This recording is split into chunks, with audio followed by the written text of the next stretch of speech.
ஓம் சாய்ராம். நல்லதே நினைத்து நல்லதே செய்தால் நல்லதே நடக்கும். என் அன்பு குழந்தையே, என் இன்றைய வாக்குப்படி 12 மணி நேரத்தில் உன் வாழ்வில் மிகப்பெரிய நல்லது நடக்கப் போகின்றது. 12 மணி நேரத்திற்குள் நடக்கப் போகின்ற நல்ல விஷயங்கள் ஒவ்வொன்றும் உன் வாழ்விற்கு மிகப்பெரிய வளத்தையும் வலிமையையும் கொடுக்கக்கூடியது.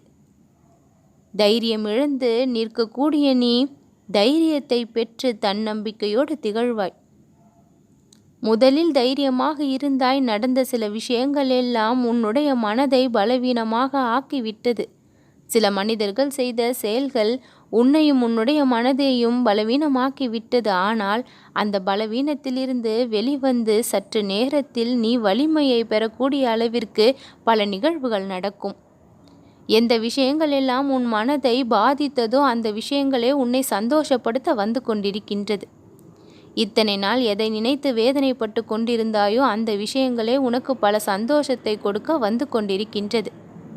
ஆசைப்பட்ட விஷயங்கள் ஏனோ அவஸ்தையை கொடுத்து விட்டது. எதற்காக இப்படி நடந்தது என்று யோசிப்பதை விட்டுவிட்டு இனிமேல் நடக்கப் போவதில் கவனத்தை செலுத்து. உன்னுடைய முழு ஈடுபாடு எந்த விஷயத்தில் இருக்கின்றதோ அந்த விஷயம்தான் வெற்றியை பெறும்.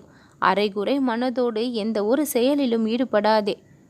உனக்கு பிடிக்கவில்லை என்றால் அதை ஏன் செய்கின்றாய்? பிறர் மனம் கஷ்டப்படக்கூடாது என்று நினைத்து சில விஷயங்களில் நீ உன்னுடைய மனம் இல்லாமல் ஈடுபடுகின்றாய். உன்னுடைய மனமானது எதை முழுமையாக ஏற்கின்றதோ, எதை செய்ய விரும்புகின்றதோ அதை தான் முழுமையாக செய்யவும் தயாராகும். அரைகுறை மனதோடு செய்யக்கூடிய விஷயங்கள் எல்லாம் சரியில்லாமல் தான் போகும். பிறருக்காக வாழ்வதை விட உனக்காக நீ வாழும் பொழுது, அதில் சந்தோஷம் கிடைக்கும் பொழுது, அதன் மூலமாக பிறருக்கு உதவி செய்யக்கூடிய அளவிற்கு வளர்ச்சியை காண்பதுதான் சரியான ஒன்று. பிறருக்காக வாழ்கின்றேன் என்ற பெயரில் பல அவஸ்தைகளை பெற்றுக்கொண்டு உனக்கும் உதவ முடியாமல் பிறருக்கும் உதவ முடியாமல் தவிப்பது என்பது சிறப்பானது கிடையாது. உன்னுடைய மனசாட்சிப்படி உனக்கு சரியென்று படுவதை தைரியமாக செய்ய தொடங்கு, சொல்ல தொடங்கு. யாராவது ஒரு சிறு தவறு செய்தால் அந்த இடத்தில் சொல்லலாமா வேண்டாமா என்று தயங்கி நிற்காதே.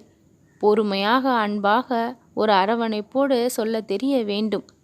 சொல்லக்கூடிய விஷயங்களை விட சொல்லுகின்ற தன்மையில்தான் விஷயம் இருக்கின்றது.